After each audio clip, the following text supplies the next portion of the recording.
Lalu apakah 9 indikasi yang disampaikan tim kuasa hukum ex Jampitsus Febri akan menjadi bahan utama pengajuan pra-peradilan? Kita langsung membahasnya bersama dengan kuasa hukum ex Jampitsus Magdir Ismail dan juga Herdiansyah Hamzah, pakar hukum tata negara Universitas Mula Warman.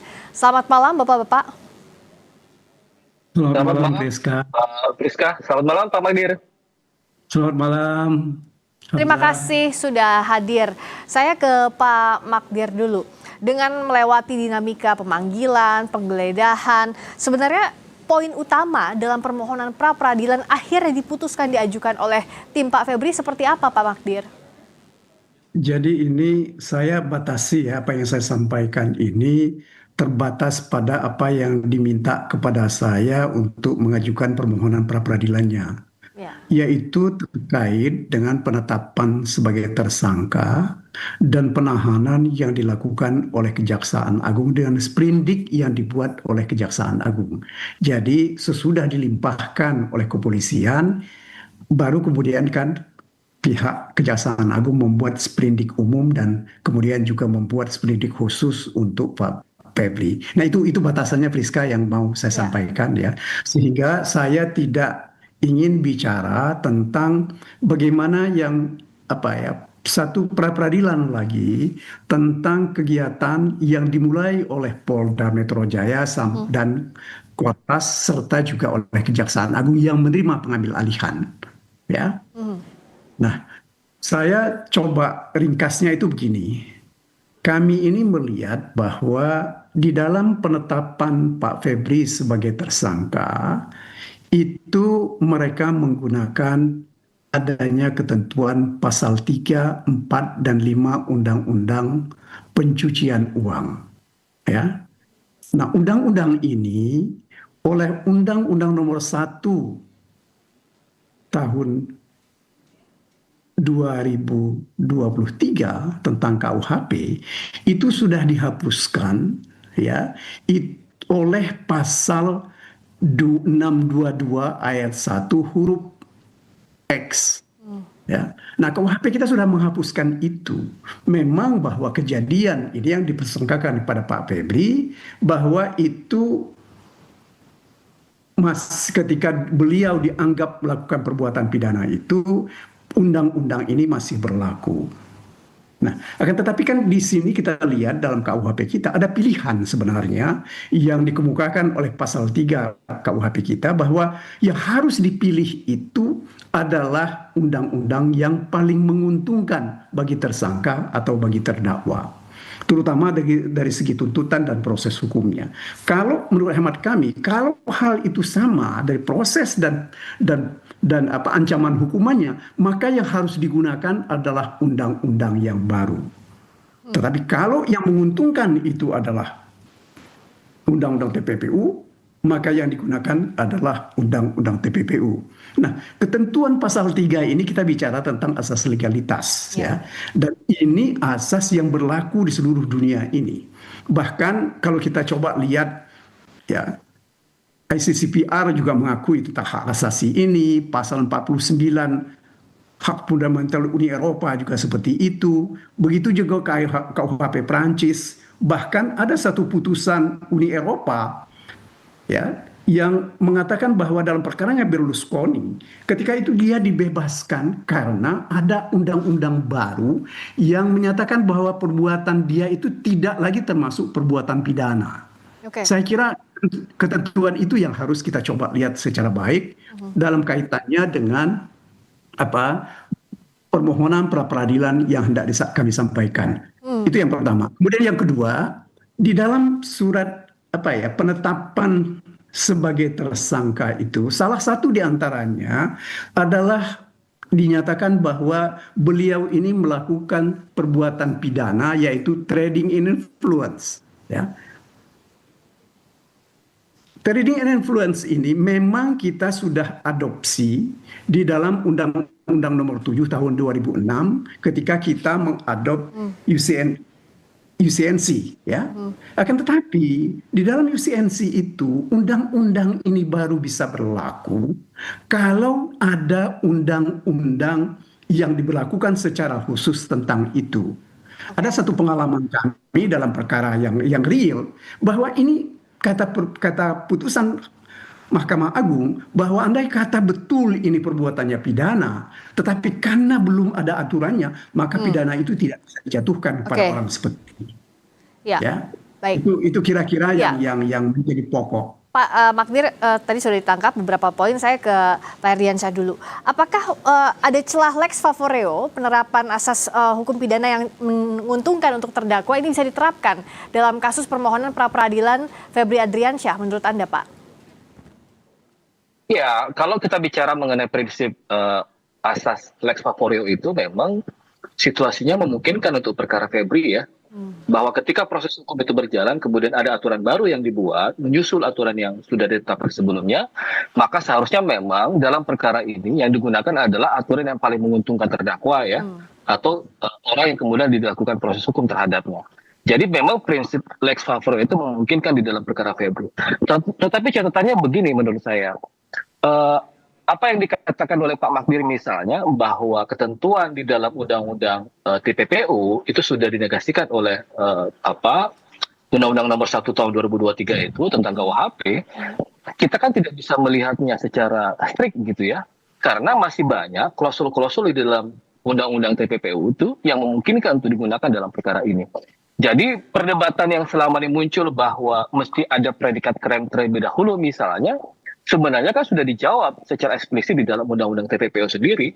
Ketentuan pasal 69 itu jelas menyebutkan bahwa dalam perkara tindak pidana pencucian uang tidak wajib dibuktikan predikat crime atau tindak pidana asalnya terlebih dahulu. Bahkan dua putusan MK misalnya yang selama ini dijadikan sebagai rujukan, yang 77 2014 dan 90 2015, itu menguatkan klausul atau norma yang ada di dalam ketentuan TPPU itu. Jadi menurut saya memang saya menghormati kalau kemudian toh ada proses pra-peradilan yang dilakukan untuk dua case, satu terhadap penetapan tersangkanya Febri sendiri, yang sedari awal memang kita curigai gitu ya. Kan apa yang kemudian kita khawatirkan sejak awal bahwa penggunaan pengujian hukum terhadap kasus Febri, mungkin saya agak sedikit berbeda pendapat dengan Pak Magdir tadi.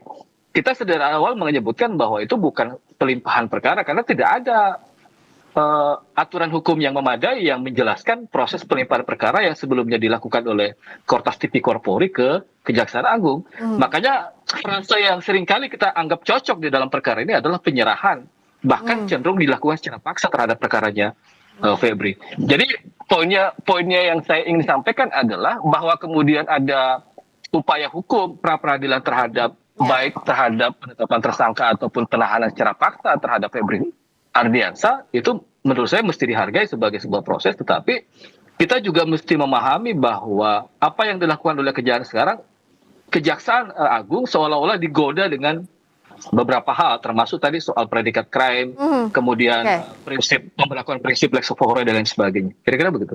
Soal predikat crime yang belum disampaikan sampai sekarang, menurut Pak Magdir ini jadi ganjalan atau tidak, atau jadi celah dalam perkara ini atau tidak, Pak Magdir?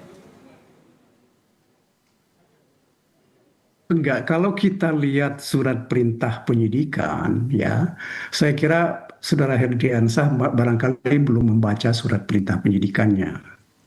Salah satu klausul yang disebut dalam surat perintah penyidikan itu bahwa beliau ini selain disangka melakukan perbuatan apa yang saya sampaikan tadi, trading in influence, tetapi juga melakukan perbuatan pidana, yaitu melakukan perbuatan pidana TPPU. Dari 2018 sampai 2026. Ada satu putusan dari Mahkamah Agung ya tahun 2019, tahun 2021, 2021 yang membenarkan bahwa sangkaan ya terhadap yang dalam TPPU yang dilakukan secara gelondongan atau istilahnya itu secara seperti ini, seperti yang dilakukan sekarang ini dengan per tahun tanpa menyebut dan perbuatan mana yang merupakan perbuatan TPPU itu dinyatakan tidak bisa ditolak oleh Mahkamah Agung. Itu pertama yang saya kira yang mesti kita lihat dan kita cermati secara benar dan secara tepat. Kemudian yang kedua, kalau mengenai soal pelimpahan ini, kita harus kembali ke belakang. Dalam sejarah kita, ya, perkaranya almarhum Ruslan Abdul Ghani tahun 57, itu ketika beliau itu ditangkap dan ditahan oleh tentara, kemudian itu diambil alih oleh pimpinan tentara ketika itu, kemudian diserahkan kepada Kejaksaan Agung. Ya, ini sudah terjadi dan itu beliau diadili meskipun hukumannya hanya dianggap membayar denda. Itu yang pertama. Kemudian yang kedua, sepanjang pengetahuan kami, pelimpahan perkara atau penyerahan perkara seperti ini terjadi pada perkara Asabri yang semula disidik oleh Polri tetapi tidak diteruskan, baru kemudian diserahkan kepada pihak Kejaksaan Agung dan dilakukan penyidikannya oleh Kejaksaan Agung yang sekarang dianggap itu bermasalah oleh pihak kepolisian. Nah, jadi menurut hemat saya, kita melihat ini bagaimanapun juga ini adalah untuk kepentingan penegakan hukum, bukan untuk kepentingan siapapun. Ya. Apa yang kami lihat, kami itu tidak ingin potensi-potensi yang mengabaikan hak asasi manusia ini akan secara sadar dilakukan oleh aparat penegak hukum kita. Ini harus kita hentikan. Saya ke Pak Herdiansyah, apakah Anda melihat masih banyak celah tidak hanya dari sisi materialnya, tapi juga dari sisi formal maupun hukum acara?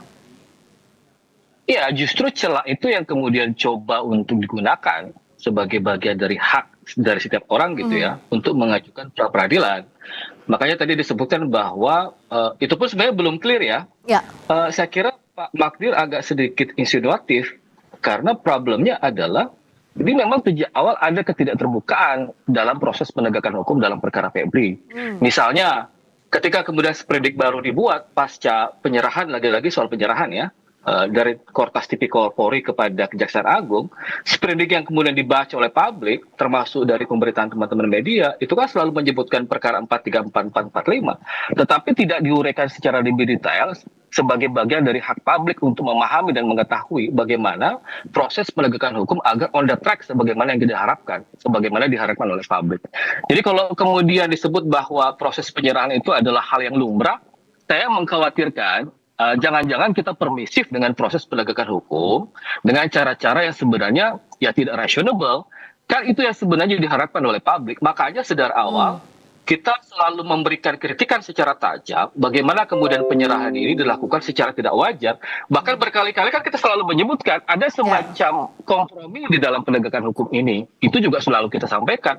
Kenapa disebut sebagai sebuah kompromi? Karena memang seolah-olah ada upaya internalisasi di dalam perkara ini. Seolah-olah ini hanya menjadi urusannya kepolisian dengan Kejaksaan Agung. Padahal sebenarnya di dalam urusan penegakan hukum itu tidak boleh permisif terhadap upaya kompromi semacam ini. Itu yang kemudian kita kritik sebagai bagian yang tidak on the track sebagaimana lazimnya perkara hukum yang sedang dihadapi. Kira-kira begitu. Ya, kalau Pak Magdir, concern dari pihak Anda saat ini apakah memang di pra peradilan ini yang diupayakan agar tidak masuk ke pokok perkara dan dianggap jadi jalan yang paling mungkin ditempuh saat ini, Pak Magdir?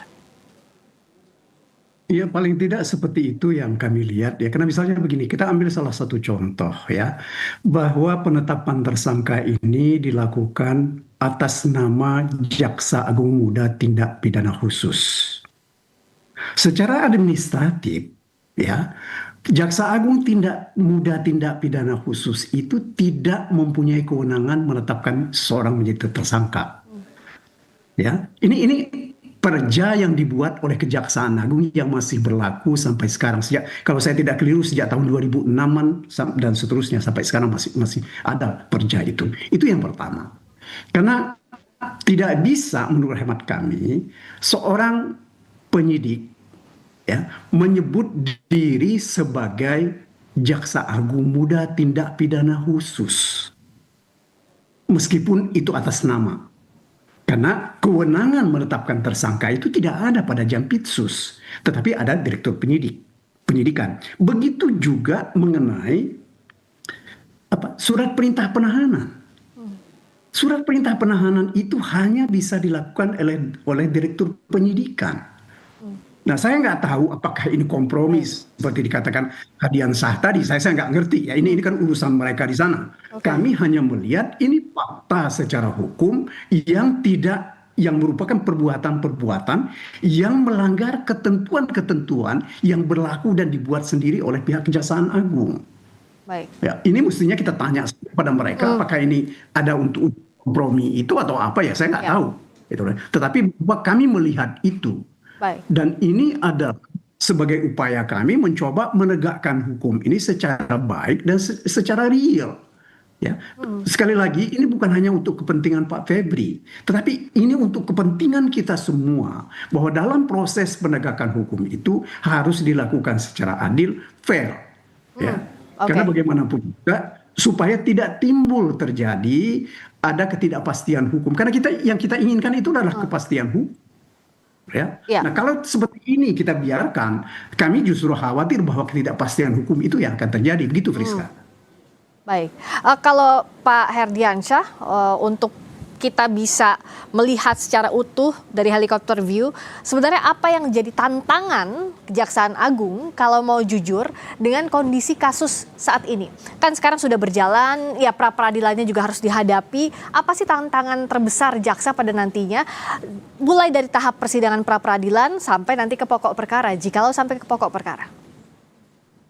Ya, sebelum menjawab itu ada 2 poin yang harus saya stressing dari apa yang disampaikan oleh Pak Magdir ya. Satu, saya setuju apa yang disampaikan oleh Pak Magdir bahwa ini kepentingan penegakan hukum bukan semata-mata soal Febri, tetapi soal kepentingan hukum ke depannya siapapun kemungkinan besar akan menghadapi hal yang serupa gitu. Tapi catatannya begini, kalau mau fair, seharusnya Pak Magdir juga tidak melihat dari sisi atau sudut pandangnya Febri Ardiansyah, tetapi juga melihatnya pada sudut pandang kepentingan sejak awal. Seharusnya kritikan itu tidak semata-mata ditujukan dalam konteks penetapan Febri sebagai tersangka dan penahanan tadi, sebagaimana yang disebut sebagai materi perkara di dalam pra peradilan, tetapi harusnya juga memotret bahwa ada problem pada saat akar persoalan perkara ini dimulai ketika penyerahan itu dilakukan dari Kortas Tipikor atau dari Polri ke Kejaksaan Agung. Kan itu adalah problem penegakan hukum yang sebenarnya mencederai rasa keadilan bagi publik. Bagaimana mungkin perkara yang kemudian kita anggap terang benderang di hadapan mata, kemudian tiba-tiba ada proses penyerahan. Makanya tadi saya selalu mengulang-ulang, men-stressing bahwa ada semacam kompromi politik, di mana kompromi politik ini, kalau kemudian ingin diterapkan di dalam urusan penegakan hukum, itu sangat tidak fair. Itu satu. Yang kedua, saya mau bilang begini, bahwa kemudian apa yang disampaikan oleh Pak Magdir sebagai kuasa hukum, bahwa ini ada problem nih soal urusan siapa yang punya otoritas di dalam menetapkan tersangka, termasuk perintah penahanan dan lain sebagainya. Sebenarnya kan secara tidak sadar itu mengkonfirmasi kekhawatiran kita sejak awal, kalau kemudian perkara ini begitu saja diserahkan kepada Kejaksaan Agung, tidak hanya dalam urusan keterburu-buruan, tetapi semangatnya kemudian tiba-tiba bergeser. Kalau seandainya itu diproses sedari awal memang dalam otoritas kewenangan Kortas Tipikor atau Polri secara kelembagaan, saya kira masih on the track sebagaimana yang diharapkan oleh publik. Tetapi penyerahan perkara kemudian itu mengindikasikan bahwa memang ada problem dalam penegakan hukum, terutama dalam perkara Febri ini. Sampai sekarang misalnya kita nggak melihat tuh status 74 kg emas itu sebenarnya punya siapa? Kan publik itu menunggu semacam public address dari Kejaksaan Agung yang kemudian dianggap tepat meskipun banyak kritikan. Sebenarnya bagaimana urusan perkara ini? Saya tadi misalnya mendengar berita bahwa tim 9 yang dipimpin Rudy Margono itu ketemu dengan Komjak dan menjelaskan soal tindak pidana asalnya. Tetapi kan ini adalah urusan yang tidak lagi sekedar bicara mengenai otoritas Kejaksaan Agung sebagai aparat penegak hukum. Ada hak publik di sana untuk mendapatkan penjelasan secara terbuka dan transparan. Sesungguhnya kalau memang ingin disebut konsisten di dalam penegakan hukum, on the track dengan perkara hukum sebagaimana yang kita harapkan, harusnya ada penjelasan yang lebih detail, lebih terbuka, lebih transparan kepada publik. Kira-kira begitu sebenarnya. Kalau kemudian yang ditanyakan bagaimana tantangannya, saya kira satu ya.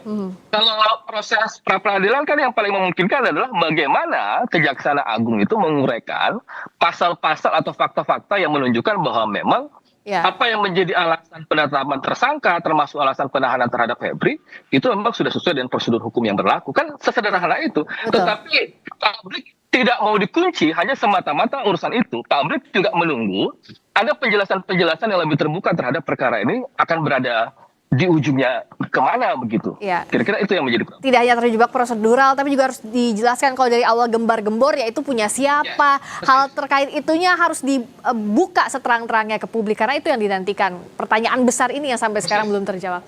Terima kasih banyak Pak Herdiansyah Hamzah, pakar hukum Universitas Mula Warman. Terima kasih Pak Magdir Ismail, kuasa hukum ex Jampitsus. Selamat malam.